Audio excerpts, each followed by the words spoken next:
The Gombe say that the deer doesn't laugh as it mothers teeth because her own will grow.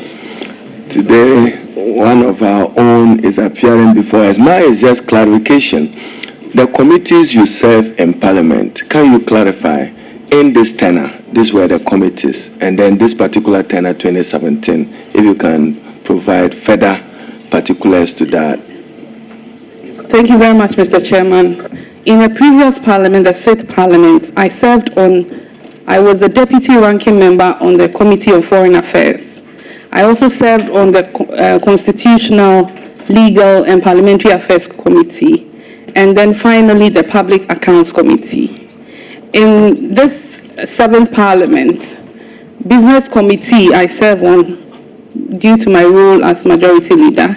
I serve on this August Committee, which is the Appointments Committee.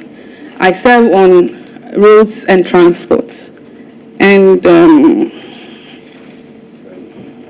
then Finance Committee, Mr. Chair. Thank you. And Chairman, may I congratulate our colleague. Page 1 of your CV, primary education, homeschooling. We just see an end period there, 1995. And then Ghana School of Law, 2002 to 2004. And it's your template.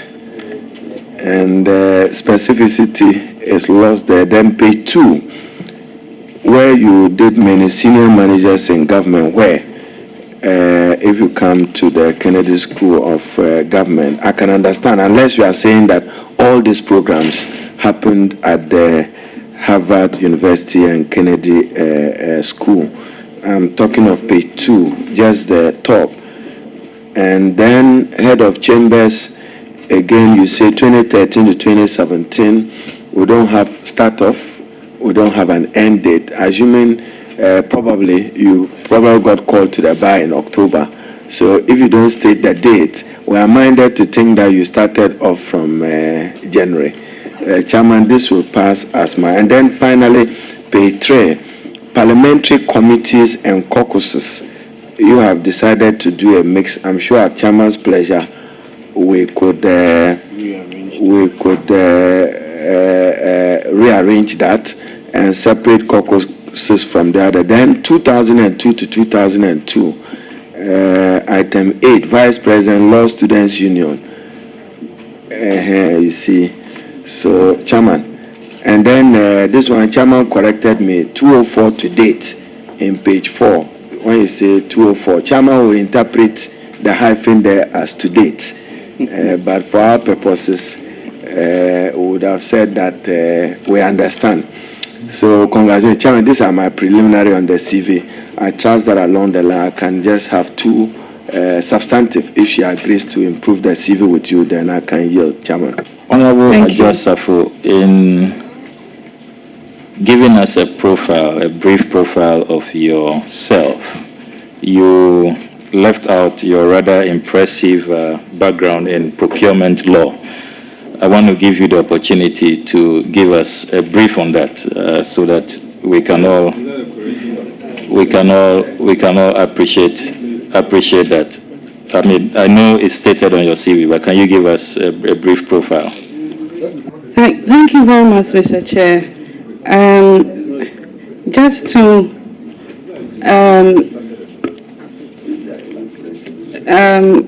let the minority leader know that the corrections has been taken in good faith. At the Harvard Kennedy School, indeed, the courses that I've listed below are the courses that I took at the Harvard Kennedy School. And then my homeschooling, it's homeschooling, so sometimes it's very difficult that you try to arrange it in a normal school curricula. That is why I put the date that I finished. And then Honorable... on the homeschooling, when you put 1995, what does it mean? That it's only in the year 1995 that you did the schooling at home, or that's the year you completed? That is the year I completed, Mr. Chairman. You don't remember when you started? Right from early childhood, I started from home, so pardon me on that one. Honorable Kujetu Ablakwa, thank you for the opportunity. I hold a master's degree program from the George Washington University in government procurement law. I obtained the degree in 2005. I came back after working as an intern in the Office of the Attorney General for the District of Columbia, Washington, D.C., and went straight to Atachia's chambers, Zoya Chen Co. Whilst there, the Public Procurement Authority needed a legal officer.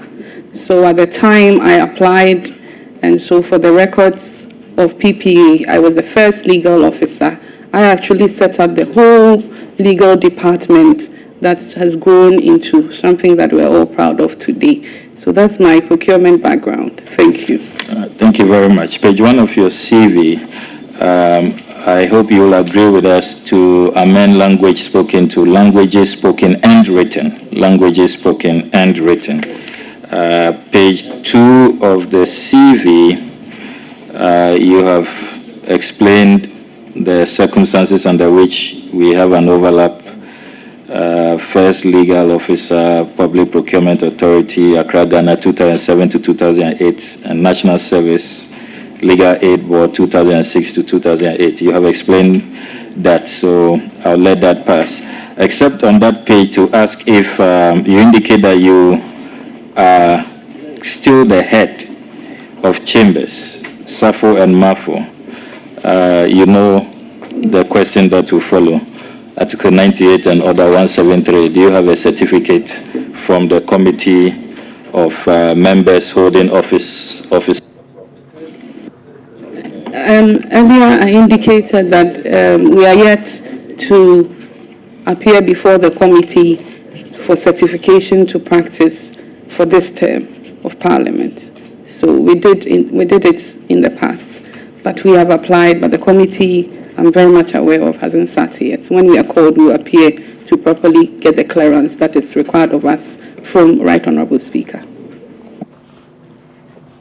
Mr. Speaker, if I can have an opportunity to do my substantive. So, Deputy Leader,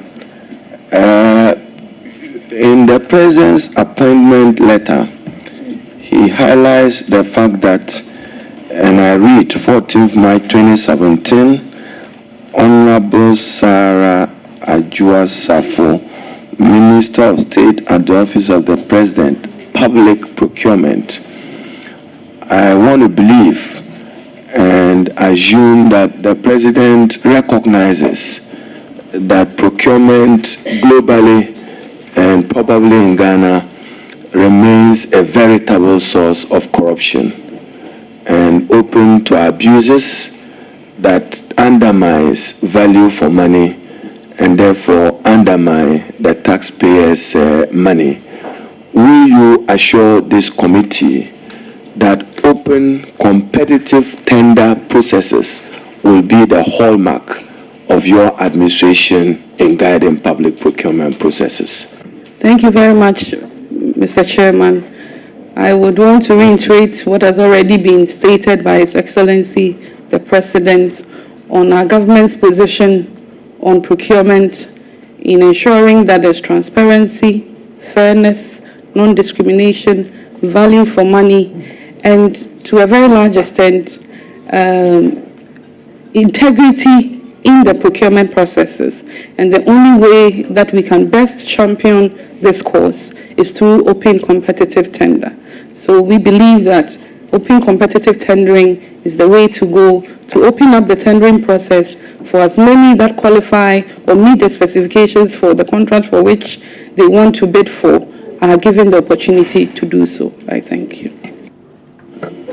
Is sole sourcing lawful as an avenue for procurement?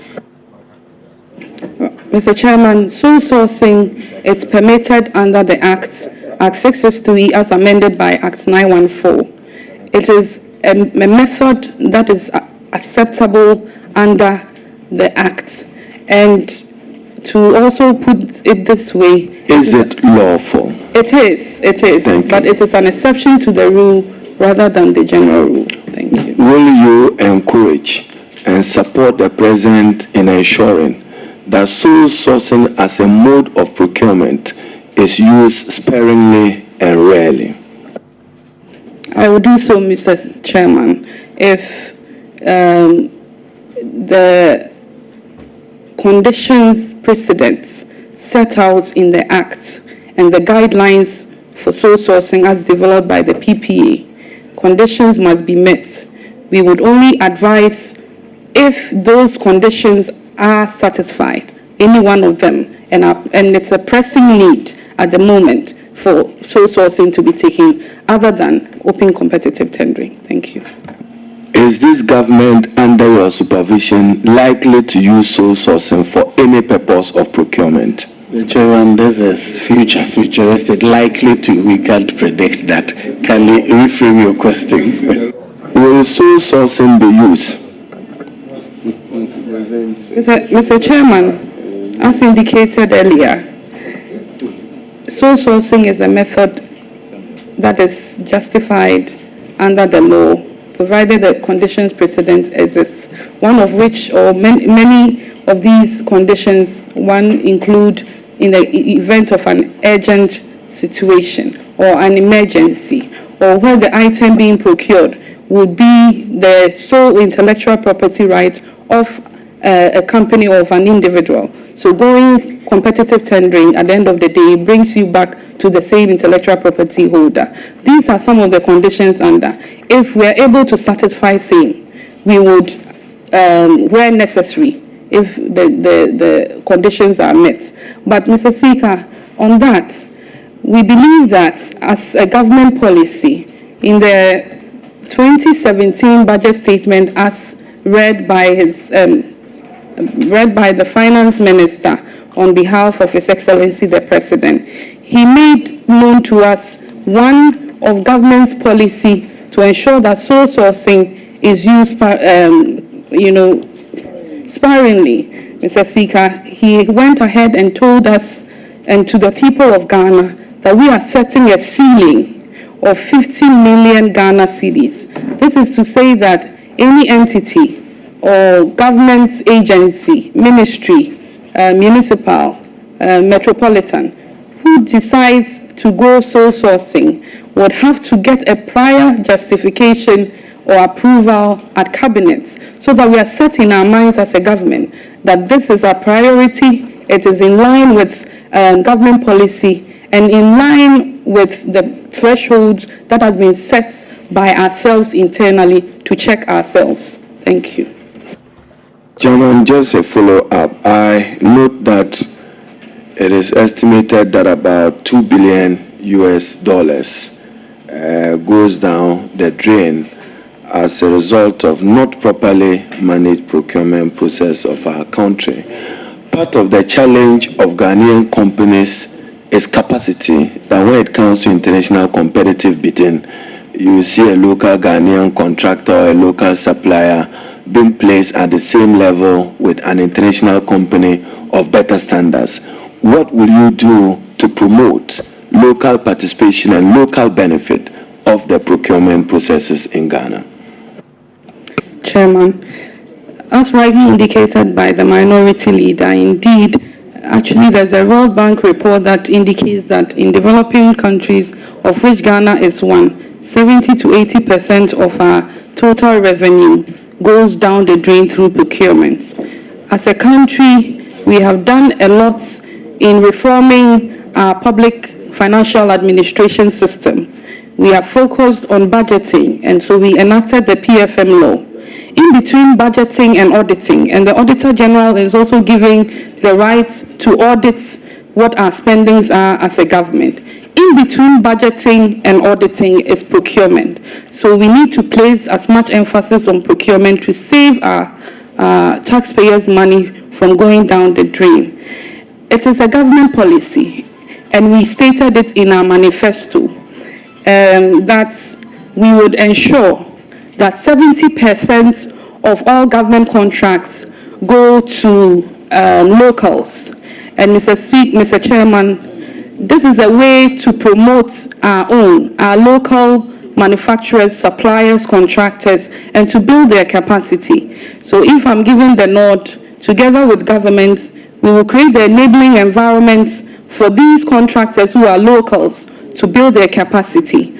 Again, out of the 70%, it is again government policy, and it is in our manifesto, that 30% of the 70% will be procurements given to companies owned by women, companies owned by persons who are physically challenged, and again, companies that are established under the Youth Enterprise Fund. So we will work together with the Ministry of Women and Children, the Ministry of Trade, to ensure that we identify some of these companies and encourage them to bid for government contracts. Thank you.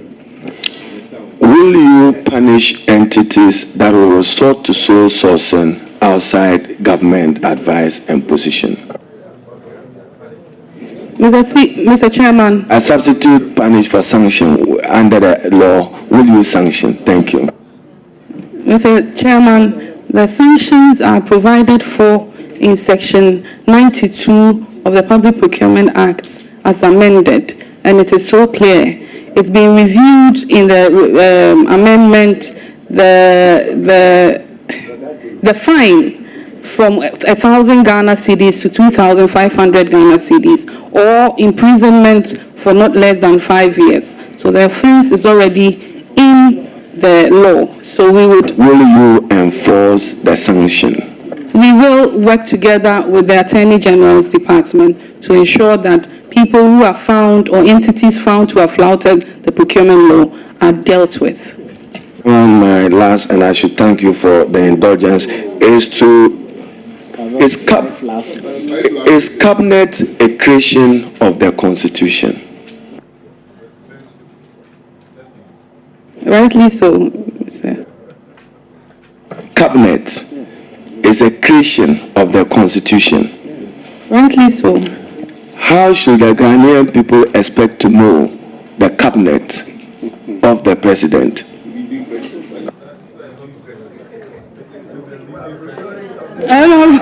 Honorable Minority Leader, this is I know where this I've allowed it to just answer. This is procuring information. A communication actually has to come through Parliament, and the President will have to state categorically which of his ministers will be part of cabinet. And I know we had an. Chairman, the nominee was a respected member of the Pan-African Parliament. She is. She is a respected member. With you, Mr. Speaker, you serve on the Pan-African Parliament. Part of their protocol is to strengthen oversight. Do you intend to hold on to that office, and will it be consistent with the Pan-African Parliament protocols? Mr. Chairman, the chairman of the committee is the head of the delegation for the Pan-African Parliament, and he's sitting with you, and I know that he would be advised by the protocols accordingly. Thank you. Thank you, Chair, and congratulations. You are really a role model for women, especially young women, and we know you will bring your expertise to bear on your new position. So congratulations once more. Thank you. Just have a short question. How do you reconcile your position with that of the Public Procurement Authority, so that the authority of the Procurement Authority is not undermined? Thank you. Thank you very much, Mr. Speaker, Mr. Chairman. My role will in no way conflict with that of the Public Procurement Authority.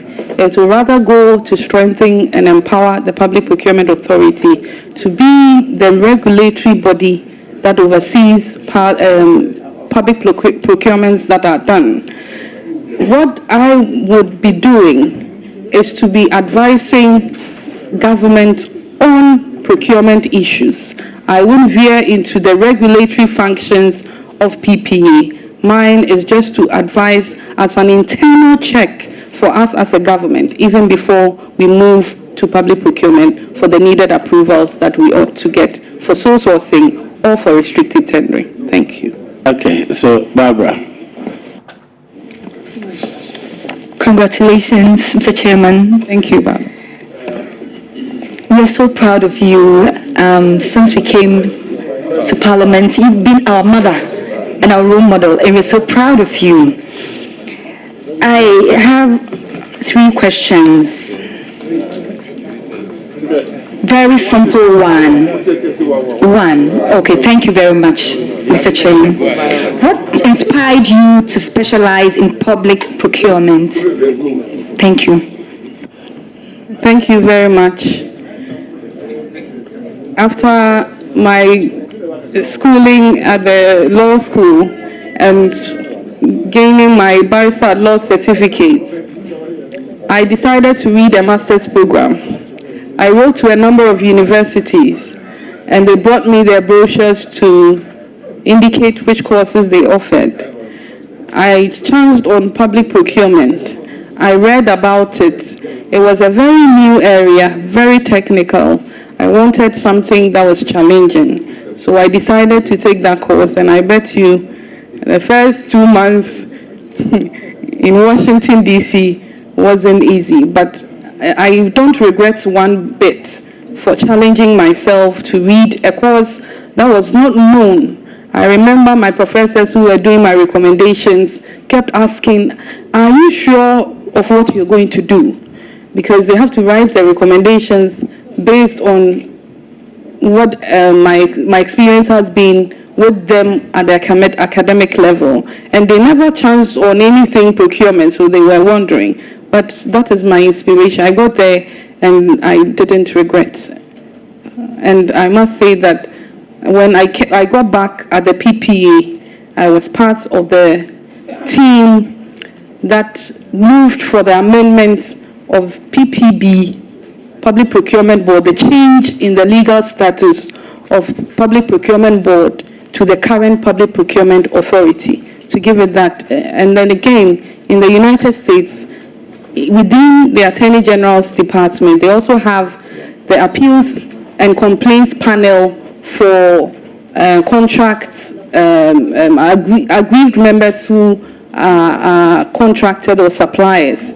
And when I came back, I prepared a proposal for the then Chief Executive of PPA, who is still the PPA boss, who was my boss then, and he bought into the idea. So as we speak now, we have the appeals and complaints panel within PPA, where aggrieved contractors can go in when they are aggrieved. Honorable Chairman, I will just conclude with the CV, page 3 and page 5. Just avert your mind to Appointments Committee on page 3, and Honorable Atachia's name, your referee. His attached without an H, yes. So thank you for that. My first question will be from the Public Procurement Act 2003, Act 663, and the Public Procurement Amendment Act 2016, Act 914, which you have referred to severally, and I know you are very familiar with these 2 acts.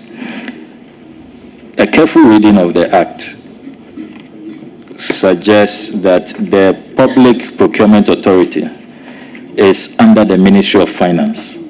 And indeed, if you look at Section 13 of the Act, the board is supposed to submit an annual report to the Finance Minister.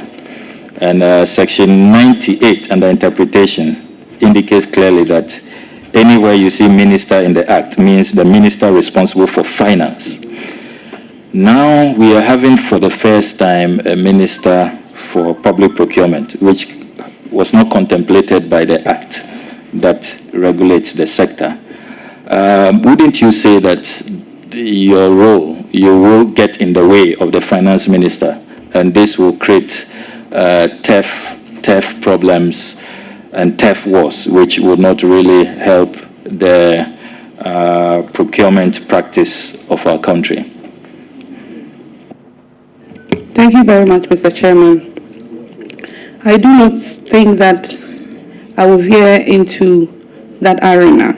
As I indicated earlier, my role will be restricted to advising government on procurement internally before we move to the next level, which is PPA, regulating to see whether indeed, as a government, we have followed the right procedures. So I would not veer into the arena of the role of PPA or the Minister for Finance. Thank you.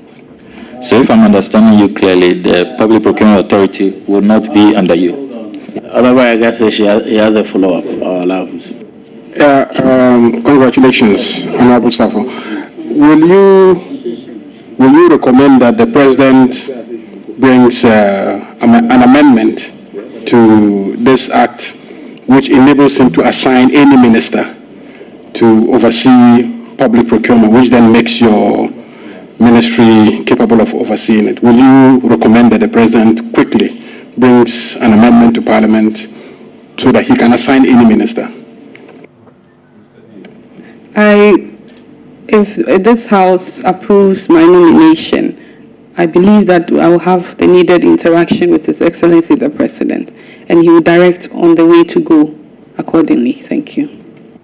The responses you have been given about how you want to be remembered, that you you opened up the procurement space that allowed for more women in business, people in disability, and all of that. What will you say to governance experts who may raise the issue of ethics, that you being a minister of state in charge of procurement, and at the same time going out of your way to advocate and look for women in business to come and apply for government contract, and you are the advisor to the President on procurement? Doesn't this raise ethical issues? Isn't it untidy? Shouldn't you be staying away from who wins government contracts? Because you are advising the President on procurement, and at the same time you want to be known as the champion, the advocate of women, people with disability, who will be taking part in the procurement process. Doesn't this raise ethical issues which may even border on conflict of interest and abuse of office? Thank you very much, Mr. Chairman. I do not foresee that conflict occurring. The reason I say so is that government has promised the people of Ghana of certain policies that ought to be implemented. This policy of 70% being locals and out of the 70%, 30 being women is a government policy. We might probably have to come by legislation, like the way we have the local content for the energy sector. If we're doing that, and I'm championing that cause, we are only creating the enabling environment and to let women be aware that this is to enable them to also strive and be competitive in the procurement arena, and not that I will be picking and choosing who wants to come. Again, the companies or enterprises established under the Youth Enterprise Fund, these are already companies that exist. So if they are made aware that government has such a policy, and some of them are women, we just create the enabling environment through that local contents bill that probably will have to come to Parliament for. And precedent has been set in the energy sector, so I think that this Honourable House will do the same. Thank you. All right, thank you, Mr. Chairman, for that, for being so gracious. I'm grateful. Honourable nominee, congratulations. Thank you. If I had the chance, I would have asked another question, but Chairman has limited me to the CV, so I'll just stick to that. But they say you don't talk of or ask a lady's age in public, but I just want to be sure that this is not what used to be called football age. If it is not football age, then I want the nominee to be stopped from calling me a small boy because I'm 4 years older than her. Well noted, Mr. Chairman. we have a rule that when you are in leadership, the committee normally will be very lenient. You know, she has not stayed long in leadership to root herself in the leader, so she has to be treated. I just look at your CV, and on page 3, item number 6 under the leadership position held, National Campaign Coordinator for candidate Nana Adwoa Safo 2014. Is that correct, or there's a typo there? You were the National Campaign Coordinator for the candidate Nana Adwoa Safo 2014. Is that correct? Mr. Chairman, yes, the internal primaries that allowed President His Excellency to become the flag bearer of the New Patriotic Party. I was the national coordinator. Are you a member of the national coordinating team or a team leader?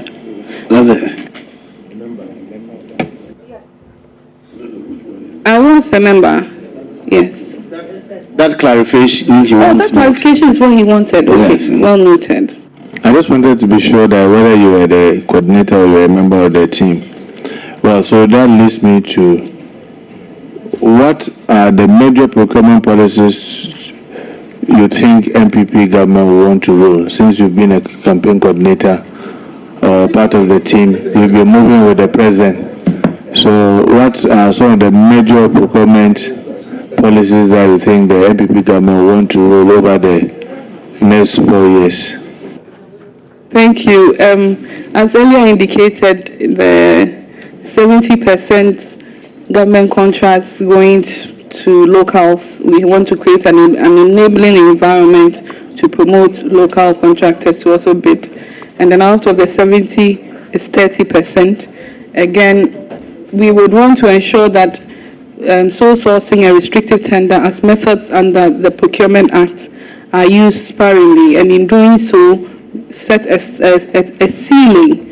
And so my outfit would also want to realign and collate all such procurement plans to ensure that it is it's appropriate and in line with government policy.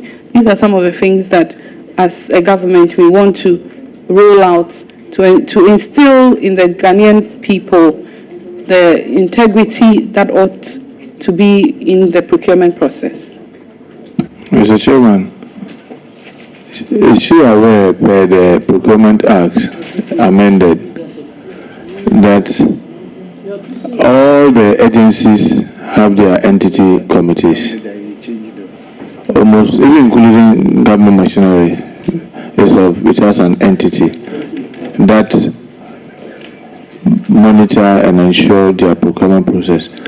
How will you, sitting in the office of the president, be able to determine what, say, Kumasi Academy in my constituency, procurement entity, what they do with regards to whether they are going to do sole sourcing, whether they are going to go through open tender? How will your office be able to influence that, knowing the thousands of entities that we have across the country? Mr. Speaker, Mr. Chairman, what my outfit will do and work with will be as sectorial ministers. As indicated earlier, for sole sourcing, it has to come to cabinet, and they will all be there at cabinet meeting with the president. And the details will have to be given if it's within that ceiling that has been set as indicated by the finance minister in the 2017 budget, with the 50 million Ghana cedis. So if it is above that, we believe that the ministers will alert cabinet accordingly, and the right prior approval is given so that internally we satisfy ourselves that the process is not being abused before it steps out of our government to PPA, which is the regulatory body. We would sit down and look law by provision, its own guidelines on sole sourcing to see whether we have also complied with the law. We don't want the situation. If you look at the PPA's reports, 2013, 2012, 2014, the numbers on sole sourcing approvals, we believe we can work and bring it down. Yes, thank you. You yourself rightly said, all these agencies, the PPA is supposed to regulate them, and they are supposed to publish even on their websites, and they are complying, and PPA is supervising. So what will your ministry then do? What will your office then do? Mr. Chairman, you asked a question in respect of procurement plans, and I restricted my answer to procurement plans. So that was what I was saying, that the procurement plans, this is what the law says, and PP actually regulates them. So I did not... Well, I didn't ask about procurement plan. I was just asking that agencies have their entities, and they have their thresholds. Until they go above their threshold where they have to move to the ministerial level, they handle it at their level. So even the ministers will not even know that those procurement are happening because it is within their threshold. And I was asking that, sitting in the office of president, how will you be able to regulate that? And you then said that per the Procurement Act, they are supposed to have their procurement plan, they are supposed to even publish it. PPA is supposed to ensure that they are compliant. And I said, okay, so if PPA is going to ensure all this, what will your office be doing then? My office will be to advise the president on government procurement issues, and any issue that comes to the attention of the president that he needs expert opinion or direction on, I will do so. Thank you. Okay, Mr. Chairman, I just want to find out from my colleague, she's been a legal advisor at the PPA before, right? It's in your CV. Rightly so, Honorable. On that rate, how long does it take for, averagely, for the process to get completed, say for a procurement process to get completed from the start to the end?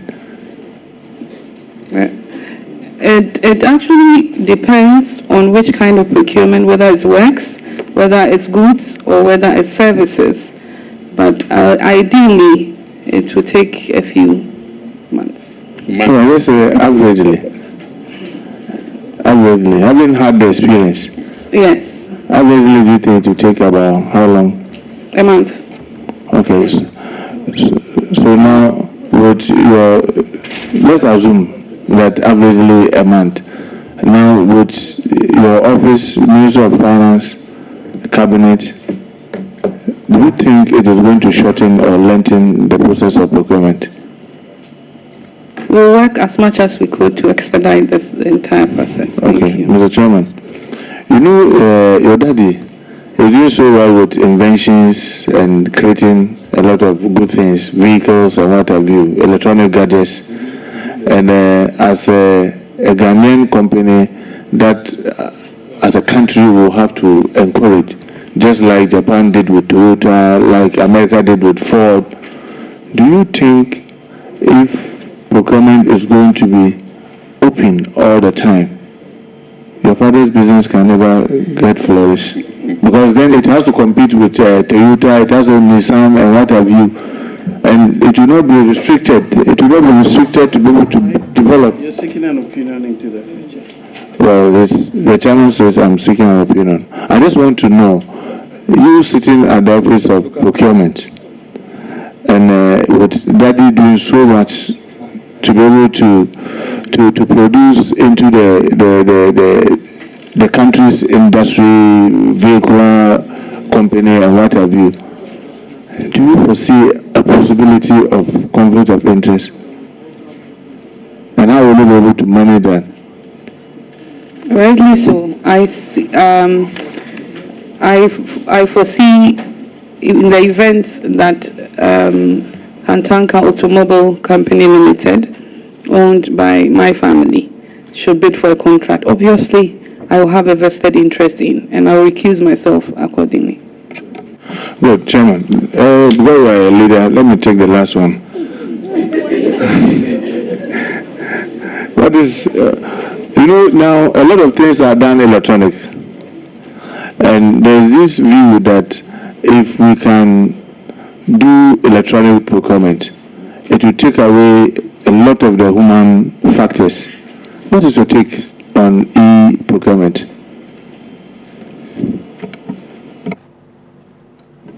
Thank you very much, Mr. Chairman.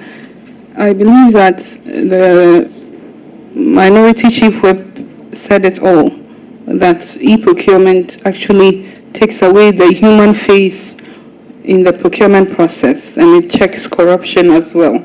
It is the way to go. Many other jurisdictions are going e-procurement, and I would want to also indicate to this Honorable House that a pilot program is being started by PPA. It will start in April, and we're taking institutions like GridCo,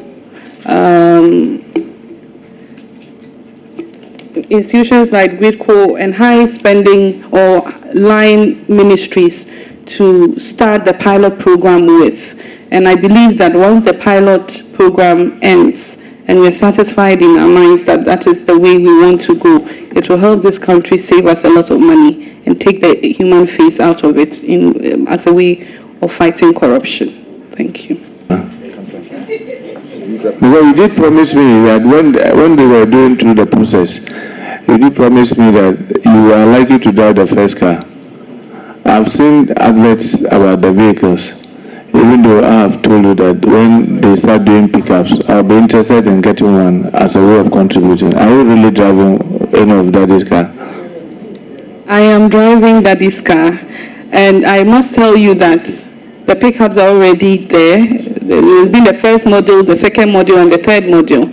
And to also inform this Honorable House that I just don't have a car of my dad's. My children use my dad's car for school.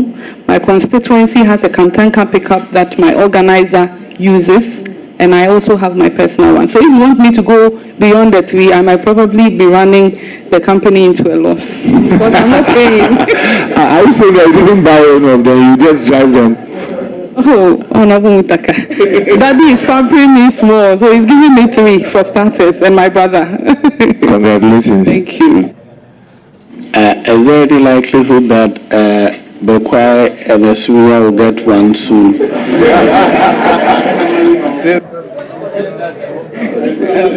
Mr. Chairman, that is where Apostle was born. So you created him. So I know that definitely Bekwai and Esuya will get one very soon. And the CEO is here, so he's listening, my brother.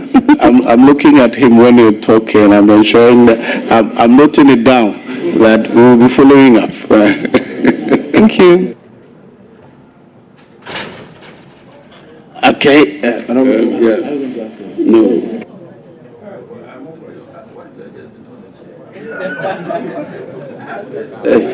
Mr. Chairman, thank you very much.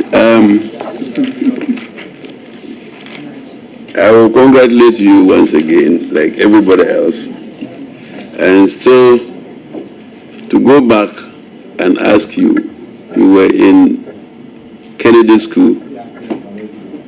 What was the type of dissertation that you presented for your government? Thank you very much, Mr. Speaker. Mr. Speaker, the Kennedy School was in courses in governance. I was at George Washington University, and I did my dissertation. I did 2, which was the requirement, one on organizational conflict of interests, the American lesson. This was a topic that I chose because in the United States, in procurement, they go beyond the physical presence of humans in the corruption arena when it comes to procurement. They go behind organizations and lift the veils and actually deal with the actual owners. So that is what I did my first paper in. And my second dissertation was also on harmonizing public procurement under the AU, lessons from the European Union directive, just as it exists in the European Union. Many of the members of the EU have promulgated a framework directive, and that is the directive that many other countries within the EU draw their national procurement laws from. So I was researching on a paper and envisaging that one day Africa or African Union will also have a directive so that other African countries that have not gone procurement in their legislations could draw easily from those directives under the AU? Thank you. Whether it's of service, for works, or for goods, will require time. And sometimes it can take long time. However, you are going to be a minister in the cabinet of President Nana Akufo-Addo, who is in a hurry. I wish you well.